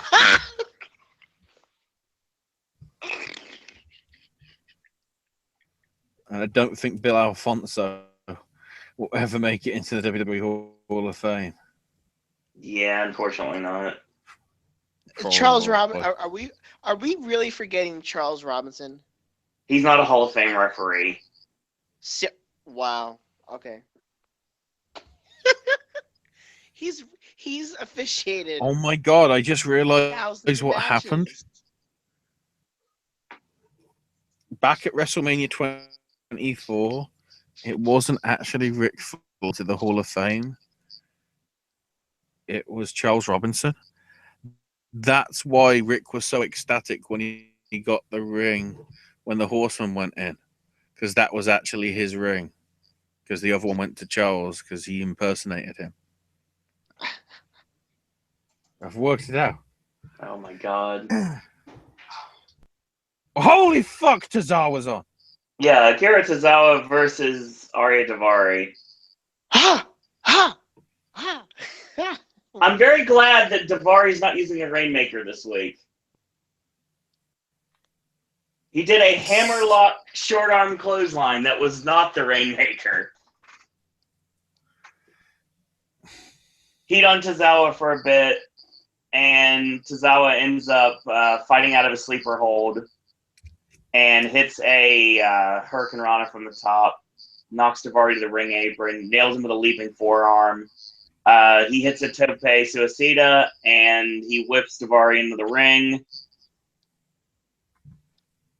And he ends up finishing him off with a spinning heel kick, ducks under the round kick, and hits the snap German for the win.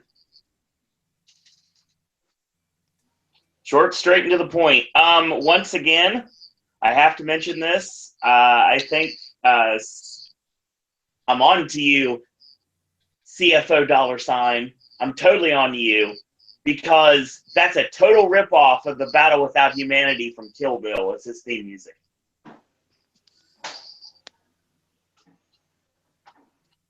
Straight up ripoff of Kill Bill theme.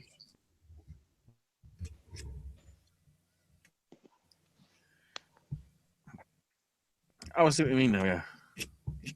Yeah, I don't know, Logan. I don't know why everyone's using the Rainmaker all of a sudden, but it is weird. I don't think Nia Jax used to use it, ever.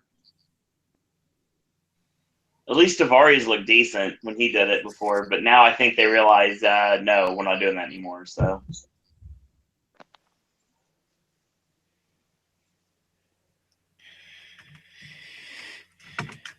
If we're doing it properly, what should really happen is we get to Tozawa at Mania, and the usual thing doesn't play. Instead, this plays, and everyone goes apeshit. Yes! Fucking Naito! Would be nice. Naito versus Tozawa. He's fucking jumping ship. Oh my god. They offered him the money. I got the bullets. I don't know, Naito does seem like the type that would accept money to go to WWE to work with Akira Tozawa. And then, when he wins the belt off Roman Reigns, he can just throw it on the floor and say, his belt means fuck all because Roman Reigns had it. Pretty much. It all makes sense. So, we're back. And it's time for the Festival of Friendship. We've got Liberace show on stage. Then Kevin Owens comes out, and he seems to be, after being ecstatic last week, he seems less ecstatic tonight. Very much so. Because, says there's a lot to do, a lot of gifts. First, I wanted to have something made that would epitomize their friendship. I met with Ralph Guggenheim and said, why was your fucking museum in the International? Nice. 90% of people going, what the fuck was the International? Clive Owen's James Bond movie is what it was. So, yeah, it's the Art of Jericho, which is basically a weird sculpture of like two stick figures hugging. And Chris is like, that cost you $7,000, and Kevin like, That's fucking cheap. Put it on eBay, you'll get triple the money. Damn. Well, he doesn't say the eBay thing, but it's literally like the thing is because that's been on the Raw now. That probably would go for $20,000 if they Make-A-Wished it. Yeah, I'd say so. This tweet I just read from Road Dog Jesse Ryan James. Oh my God. He said, "It must be nice to just live tweet negativity for 3 hours. I just don't have the luxury of that much time, and thankful I'm not that negative." Oh God. Well, let's be honest, bro. You're writing on a better show. Yep. Wow. We're negatively tweeting about 3 hours of Raw because 2 hours of SmackDown's better. And if you take offense to that, that means you take for writing better product than Raw is. Keep that in mind, Brian. Honestly. Well, here's an answer from someone who's part of a creative team for WWE. This fan actually tweeted, "As a fan, I do have a serious question. Why is the women's title seemingly changing hands monthly, not trying to troll?" And Brian said, "Not sure, but why is that such a bad thing? I'm also just asking." Because you're devaluing the title. That's why. Yep. So there's no interpretation necessary for the next gift. It's the creation of Kevin painting, which is like the fucking finger thing from Da Vinci. It was the top of the Sistine Chapel. It was like the roof. It was like I was back in Spaceship Earth. And Chris is like, this would be great on your mantelpiece. And Kevin's like, I have 2 kids. They cannot see this. Got any pants on, Chris? It's art, man. And then, the next thing, this appeals to everyone. When you think of Team Kevin and Chris, you think of magic. So it's time for Friendship the Magician. What is this? Was this the same company that Yurple came from?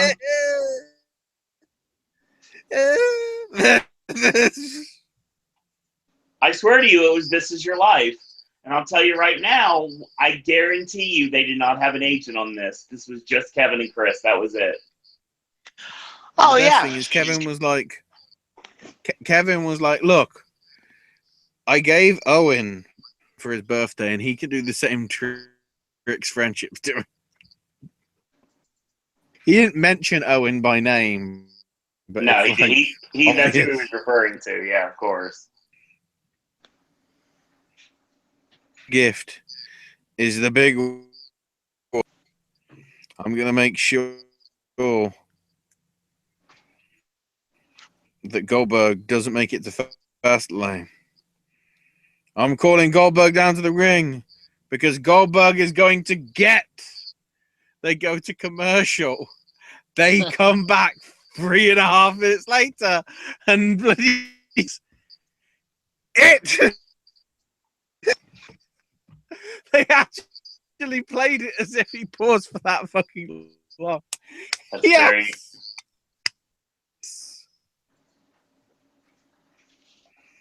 So Goldberg's music plays. Of course. And fucking Gilberg's back. I was actually saying holy shit at this moment. If I didn't know this was going to happen, this would have been more of a surprise. Oh, it was so funny. I was like, Gilbert! Then Kevin Owens murdered him. Yes. Oh, yeah. my dad even said, careful, he's an old guy. Dads. And Owens like, I thought the whole point was to get Goldberg out here so we can beat the hell out of him together. Why the hell is Gilbert here? And Chris says, well, I thought it was funny. I did this all for you. I wanted to show you how much I meant to you. You mean to me as a friend. I've had a great time with working with you and being your partner. And this has been the best year of your and my careers. You know, I've had a lot of friends and partners in the ring, but never as much chemistry as I've had with you, Kevin. You know, I guarantee that you're going to beat Goldberg at Fastlane. I've always got your back. I've got your back at Fastlane. And Kevin's like, that really wasn't what I was expecting. And, you know, it's great. And they hug. Are you getting choked up, Ashley? And Kevin goes, look. He sounds like you Atlanta got my back. And Falcons. Atlanta's champion. So, but there's something I've got for you, Chris. It's not, but it's, you know, it's a small gift. It's nothing like you know what. And Kevin gives him his thing. It's like, oh my god, it's perfect. It's a new list. And then he's looking at it. Wait, why is my name on here? And then he lifts the clipboard up, and on the back, it says the list of KO.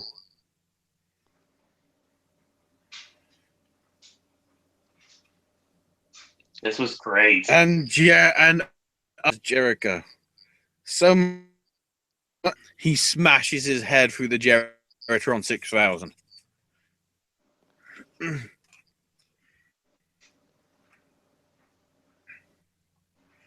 This was great. I see. The thing is, that's left it interesting now, Right? because the way that angle's gone, it leaves it open for the US title to be vacated because it can't be the 3 days. To let it go on somebody else and be some other issue. That's a possibility. And then have the match that's been built up properly now, and that's Owens versus Jericho for the Universal title. See, I honestly think now the fact that we haven't seen, you know, keep in mind, because of that Gilbert stuff tonight, even though he was in the building, Goldberg, like last week with Brock, was never used. It's now getting towards the fact that we're going to replicate 2004. See, here's what I'm thinking. Obviously, all signs point to Goldberg beating Kevin Owens at Fastlane and be Goldberg versus Lesnar. I don't want this. I've never wanted this. I think it's stupid. No. And there's no reason, because of the angle now that they've shot, there is more of a possibility now that there could be an interference from Lesnar in the Fastlane match. It won't be Lesnar. I'm thinking there's a reason. That way. I'm thinking there's a reason why Triple H got involved.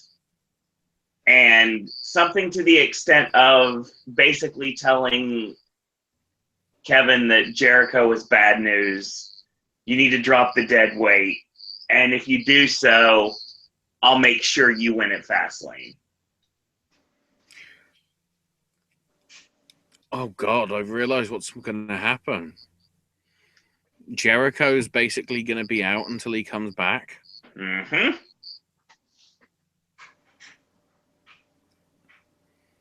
And Kevin's going to retain. Yep. Thanks to Samoa Joe. That is correct. That's what I'm thinking. Samoa Joe beats the fuck out of him because he's Triple H's guy now. Right. And Kevin's going to turn babyface. Ah! It makes too much sense. Yeah, Joe. I think Joe gets involved. I mean, it could just be obvious, and it could be Jericho being out on the shelf for a bit and coming back right before Mania and then working with Kevin in an undercard match. Or they could use the real heat they've got going on with this and just do it. Just do the Universal title match. It doesn't have to be the main event. It deserves to be, but it doesn't have to be. They can still have Brock and Goldberg go on last without the title on the line. There's nothing saying that they have to main event if the title's on the line. So might as well just go for it. Have Owens win nefarious over Goldberg because his whole reign has basically been just him cheating to win anyway, which the badass Kevin Steen has been gone for quite a while because they booked him to be a chicken. But he beats Goldberg with Joe's help, and that, of course, can bring in Sami Zayn into this too, because obviously Joe and Zayn will face off against each other. And then we get Jericho coming back, making his triumphant return a couple weeks before Mania, and saying, I want you, I'm going to, and he basically says, I'm so confident that I can beat you that I'll put my career up against you. You put the Universal title, I'll put my career up. Now you can, because you can get out. Jericho will not retire. No. You don't realizes he can make a fuck ton of money. You don't have to have him retire either. There's got to be a way you can get yourself out of that if you have to down the line. But Jericho can go away for a while, and when he comes back, we got another storyline we can go for. This isn't WrestleMania 7, where Kevin Owens is going to want more money and then get fired. I think it makes perfect sense. To find an excuse. Well, either way, Jericho returns, and then he says, I don't care about a title, but I notice you're still champion, and I want to take you out regardless what it takes. And we do the match for the Universal title at WrestleMania like it should be. There's more than meets the eye than what happened with Triple H, and I really think that might be the direction we're going.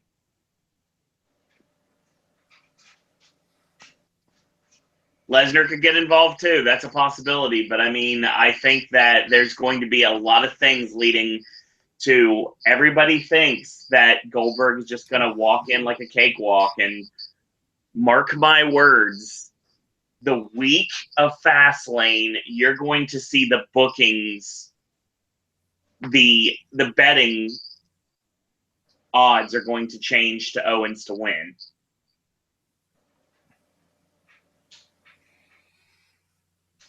I see it happening. Jericho goes out as a babyface after losing to Kevin at WrestleMania, and life is good. And we'll see him again in several months when he comes back off tour.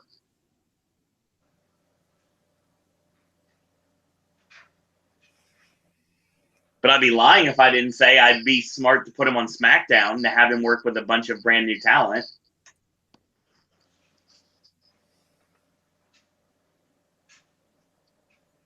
A lot of different directions you can go with this.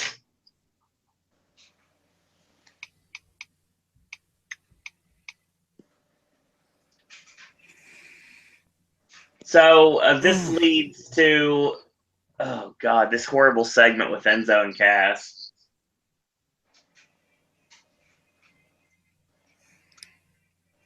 Oh, yeah. Well, yeah. First, we need to do the proper entrance for Cesaro. Because then he's in singles action. You don't give him the shitty ambulance. You give him the proper intro. Hit it, Malenko!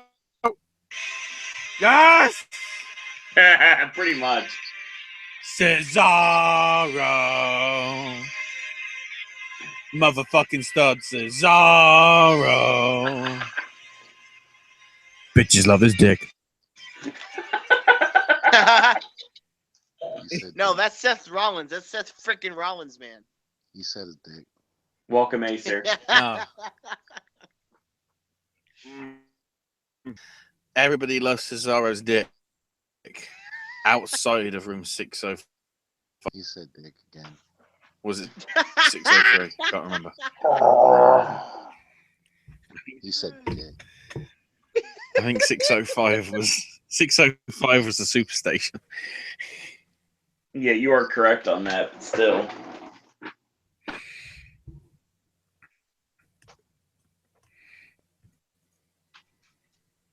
So, Enzo makes fun of Cesaro. The minute you claim to be the Swiss Superman, then you come out like James Bond, then you rip off your stuff and you look like your Baywatch lifeguard. I also say if Cesaro, then you can let your Bay watch. And it's like, considering there's a guy in the sign that's got a Bailey CAE alongside the Bailey, and considering the angle on the night, that's a bit confusing. And it was also a bit confusing. Speaking of Superman, there was a literal Super Cena in the front row. There was a guy that looked like Henry Cavill dressed like John Cena with a Superman shirt on in the front row. Then the best bit is, it's like, you will Swiss miss because you choke a lot, Cesaro. And I'm like, coming from the guy that chokes his KFC golden chicken. Hey, that shit is good. I haven't had it yet. Kettle black, 3 words that may be a situation. But that's too much publicity for Jersey Shore. Come on, bro. And bloody Cassidy saying we'll top it off with marshmallows. What's that got to do with anything?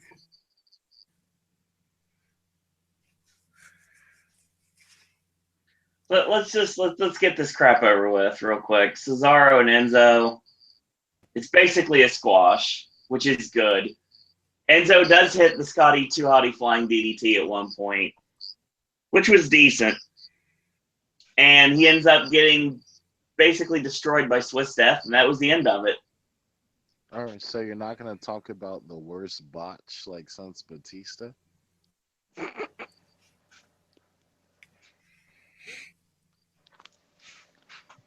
What? Go ahead.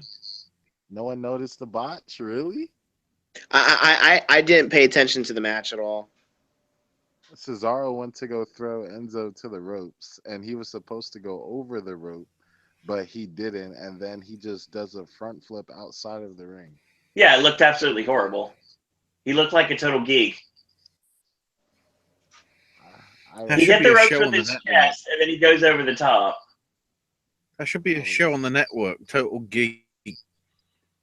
Oh, God, it could star a lot of the people on the roster right now. It'll be hosted by the on Total Diva.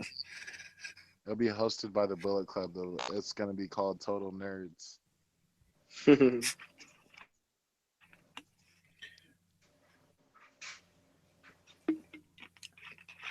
So now Charlotte's getting ready to go to the ring. And it's Sasha Banks. It's on it. Banks with Give it 20 minutes.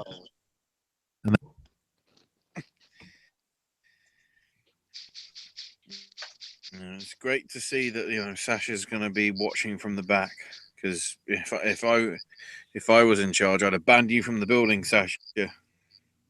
And then oh my God, Sasha's like, oh, I can beat you anytime. And Charlotte says, look, Sasha, just sit there and watch me do what you couldn't do, Sasha, and that's a win. And I'm going, you 3 times, bitch.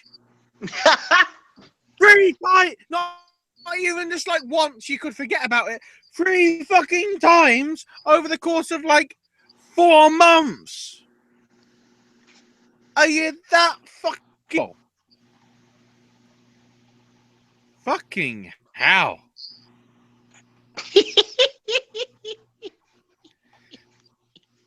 Well, it's just like, oh, I'll win like you never could. And it's like,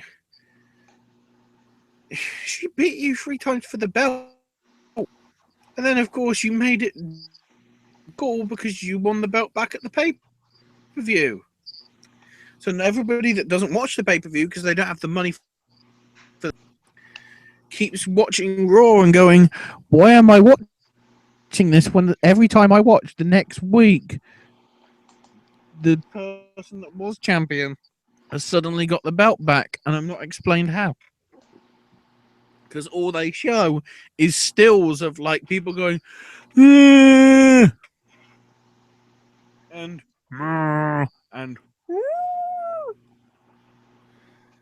because they never show footage because it's too lucrative. As in, it's not lucrative. In terms of views on the network, most of the, other than the pay-per-views, nobody watches fucking anything. Case in point, 205 Live isn't barely watched. Most people watch the generic shit that isn't wrestling. I don't watch. Shouldn't be on the network live in the first place. I rarely watch NXT now. Yes. But do you watch Holy? I do not watch Holy Foley. Thank fucking God, because if you did, I'd have wanted you kicked off the call. Well, because I watched one episode of it and I just couldn't get into it. I'm like, and that's a shame. I couldn't. The network is good when one, it has wrestling documentaries. Yes, I love their proper documentaries. Yes, like the WWE 24 stuff, or the early previews, or podcasts, things, and whatever, or even Talking Smack, because that's Talking Smack is close shoot that you can get. I love Talking Smack. Talking Smack, I'm afraid like on Talking Smack doesn't get watched on the network either. That's sad because I feel like they go by the script, but they also shoot a lot. And that's why I love Talking Smack. And I quickly need to go to see if we've got Monsieur Dave and the stuff. Ooh, Kelly. Was that Raw? Oh, she's going to appear at Access. Ooh. Fucking desperate son. Fucking desperate son. Right. Have we actually the viewership for shows on the Work of Net? So this is for not this past week, but the week before. The most watched shows on the network were the Royal Rumble, NXT from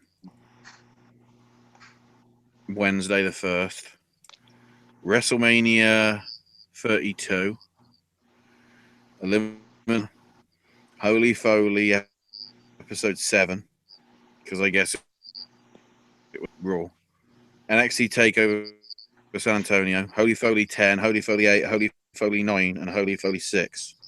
205 Live only made it into 15th place. Talking Smack was 16th. So yeah, WrestleManias and Holy Foleys are outdrawing actual wrestling and current like 205 Live and Talking Smack.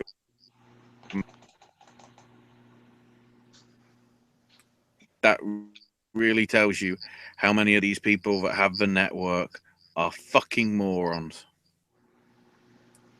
Because as soon as I saw that preview of Holy Foley, I was like, okay, I was excited by this, and the way you presented it makes it look like utter shit drivel. It's something, I swear it's something that they offered to E, and holy fuck, they're the people Bellas. Wordplay. And when the whole term of diva doesn't fuck you.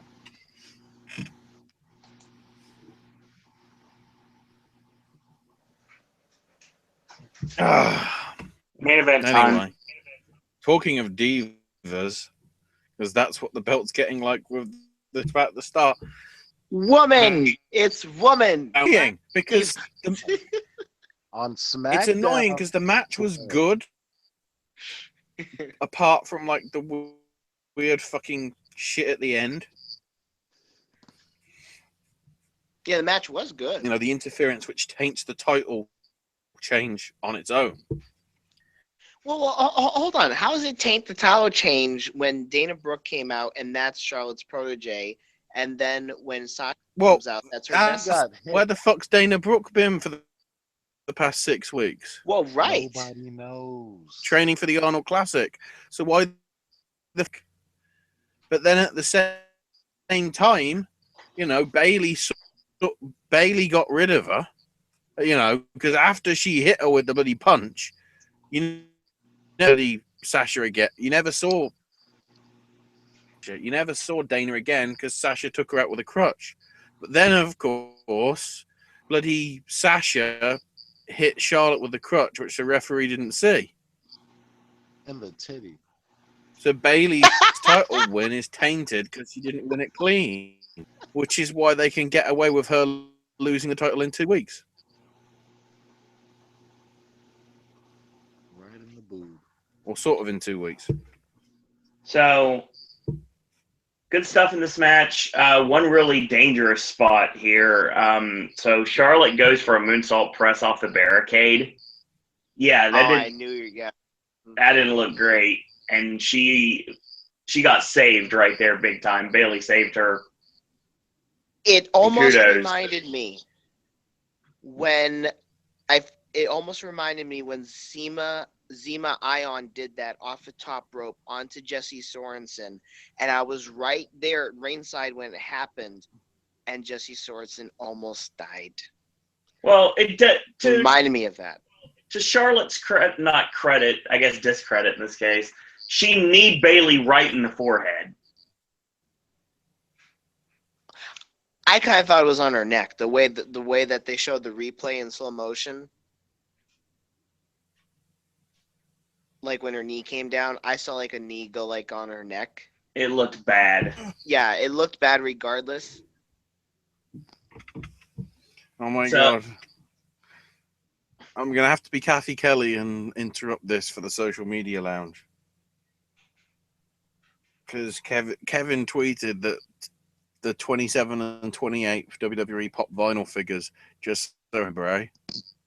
As if it was. Also, dear internet, Kevin beat up Chris. Tommaso did not beat up Johnny. Stop being bullies. Yeah, I saw this earlier tonight. TV tweet.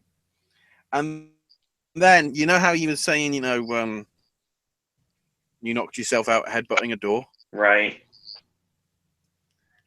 Go about saying, keep digging that hole, kid. And Kevin replied, okay, Bill, I've been digging holes for myself for 17 years, and I'm doing pretty good. See you at Fastlane. Great stuff, as always. Hi, Jim Cornette. Pretty much. So this goes to a double down. And he's just tweeted at Braun Strowman a video of a Burries.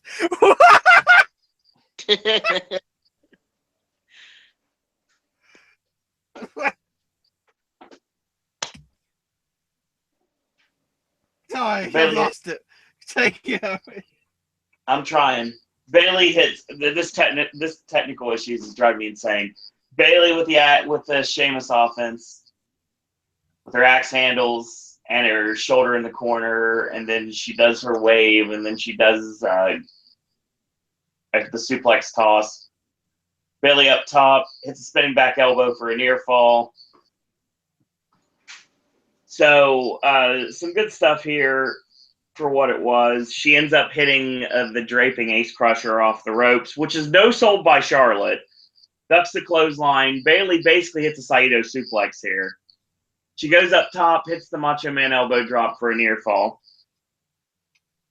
And then she ends up hitting a Bailey Kanrana later on in the match off the top for a near fall. Here comes Dana Brooke out of absolute nowhere. This distraction allows Dana to get knocked off the apron. Charlotte with a roll-up. Bayley ends up going for the figure 4 on Charlotte. But Dana leaps up and rakes the eyes, causing that to be broken. Charlotte goes for the figure 8. She's got it locked on. Here comes Sasha Banks. She has the crutch. She nails Dana with it.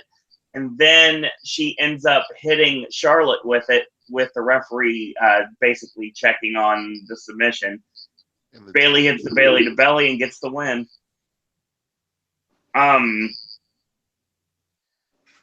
Like I said, match was good. Just like last night, I don't understand the title change right away. Other than just to basically solidify the fact that Charlotte can't win on television, but when it comes to pay-per-view, she's undefeated. You didn't understand why Naomi won? No, I don't at all. What? No, I don't get it whatsoever. Oh my god. There was still a legs in Alexa's title run. Oh my god. Now, are you sure you're not being biased with this opinion? Not at all. Cleveland, stop. Oh my god. I know he loves him some Alexa Bliss. It's leading to a multi-woman match at WrestleMania, just like the other title matches. So we're going to have 2 multi-women matches for the titles at Mania, and that's just how it's going to be. Naomi won because she has great athleticism. She has improved everything. And she botched her split-legged moonsault, and it looked terrible. Okay, so she botched a move. Like, that's not the first time a wrestler's botched a move. I'm aware of that, but it's not the right time. You don't have her win the title before she goes to her hometown crowd. You have her win it in front of her hometown crowd. If you really wanted to make it matter, have Naomi win the title at Mania. Yeah, but that's what I thought they were going to do with Bayley in front of, it's awesome if she won it. It would have been a million times better if she won at WrestleMania. Right. But I think both of those should have happened at Mania and not at throwaway pay-per-views that barely anyone watched. But you have to look at it this way, Owen, is that the way that they told the story tonight about Bayley winning the title, and then Michael Cole made the mention that, she's going into her hometown next week, California, she's coming home as champion. Naomi is also coming home as champion. But they shouldn't have done that. They should have had them win the title in their hometown, not already be the champion. Would you rather have them do? Have them win the title in their hometown or lose the title in their hometown? It's different. Because Naomi's definitely not walking out of Mania with the title. I guarantee you that right now. What was the point of... This shouldn't have been Naomi's first title. No, it shouldn't have been at all. So the fact that it happened was good enough for me. I'm okay with her winning the title. I just think it's the wrong time. Okay. So you would have done it like... I would have done it a long time ago before she got hurt. Okay. When she was hot, when she actually had a reason to, except the fact now that they just built her up really haphazardly for a couple of weeks, and then they put the title on her. There were timing issues with the Elimination Chamber, what Logan said. I kind of buy that. Some matches went way too long. Some matches were way too short. I get why. I wanted the end game to be Bayley winning the title. I didn't want it to be her second reign because you're going to probably forget this reign because it's going to be so short. Just like Cena. Don't forget, Cena was a transitional champion. And he's not winning tomorrow, so it doesn't matter. I was definitely happy about that. We should be happy because his WrestleMania match has nothing to do with the title. What's his WrestleMania 30 rematch? What's his It's John Cena, Nikki Bella versus Miz and Maurice, and they started it last night at the Chamber.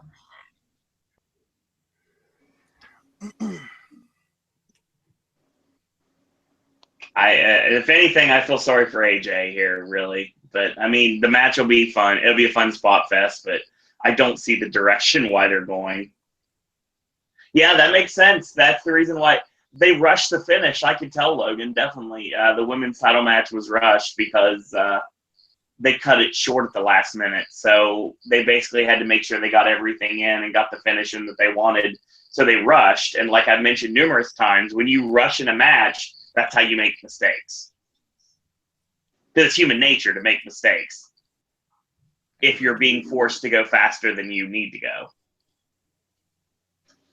I thought it was a good match. It told the story. It had a good finish, and it was okay. But that finish just she was way too close on the split-legged moonsault. Way too close. Oh yeah. It didn't connect fully, and that should. I mean, you don't want to repeat the spot on pay-per-view, especially. But I mean, they should have went to another finish.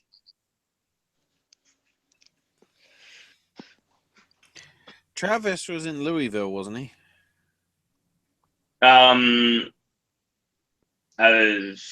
Not in, but he's around that he can go to events there. Yeah. I just saw the news that Louisville's actually getting a SmackDown taping in April. Yeah, I've got news on that on Wednesday. For the first time in years.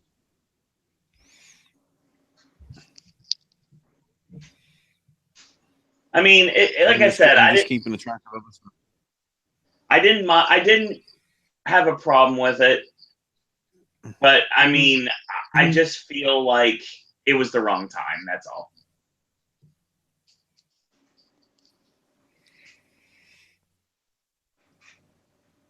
Like when they put the like when they put the tag belts on the Good Brothers, it was way too little, too late.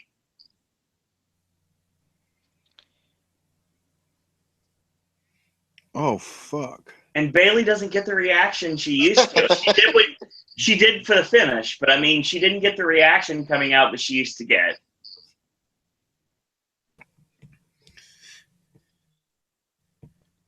I mean, the whole Phoenix lost their shit when she won the title, though. Well, yeah, because they're going to go crazy for a title change. That's how it works. There's a lot of Bayley fans in the audience. I only said fuck because of the PWG news. We'll talk about that on Wednesday. Which isn't really PWG news. Yeah, as I've sort of said about this match, I don't know. I'm conflicted. I think it's good that it happened, but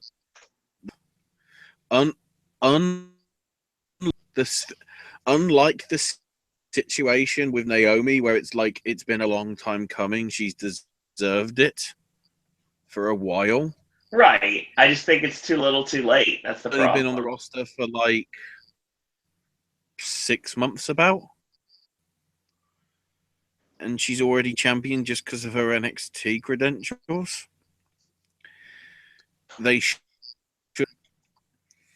Well, I mean, isn't that one of the unless, of why... course, Nia Jax.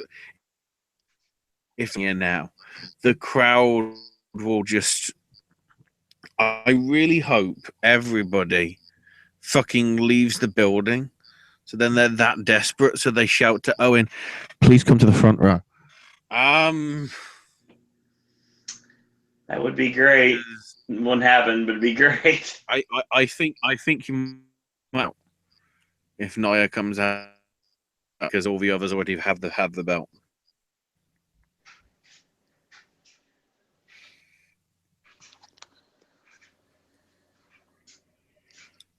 Oh, thank God. Good, that's news. I can talk about that later. That makes me happy. What news? We'll talk about it on Wednesday. I'm not going to be on Wednesday. Good.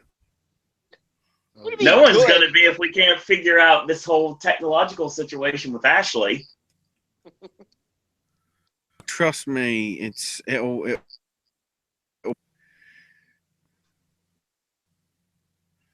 I think it's just circumstances and whatever.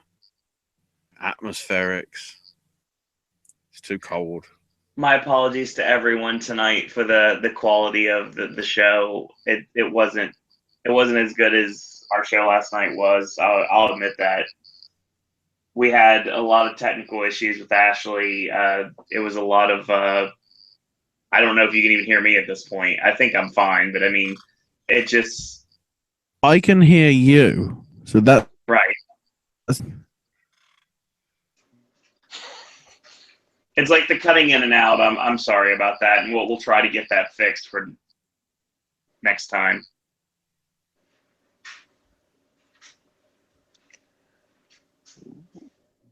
But I think that's our show. Viva Las Vegas. So wrestling fans, join us on Wednesday for the Wednesday Wrestling Podcast at 9 p.m. We're going to be talking SmackDown, 205 Live, NXT, What Culture Pro Wrestling's True Destiny, New Japan Pro Wrestling, the Indies, Ring of Honor, UFC, all of the above, and so much more.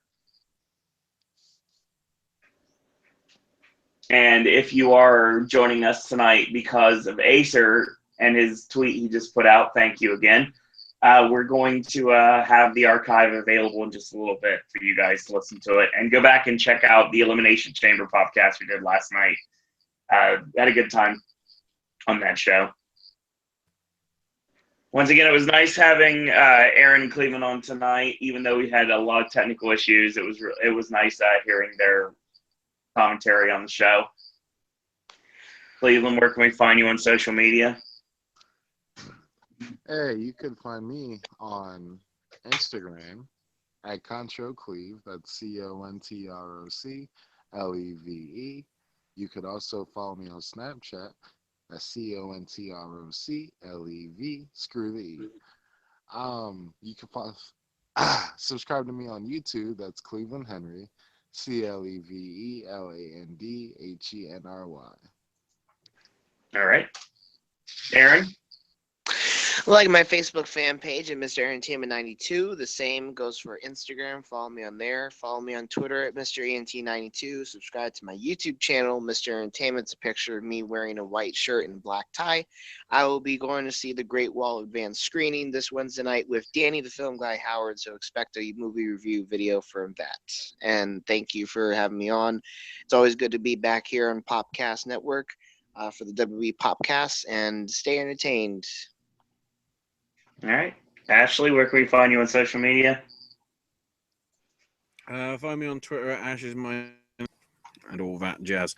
Also, because we won't be on till Wednesday, check out after, I'm guessing it's probably after SmackDown, after 205 Live and Talking Smack on the network, the final episode that's already been taped of the Legends of JBL stuff is going to be out. And it's the Jimmy Hart one. Yep.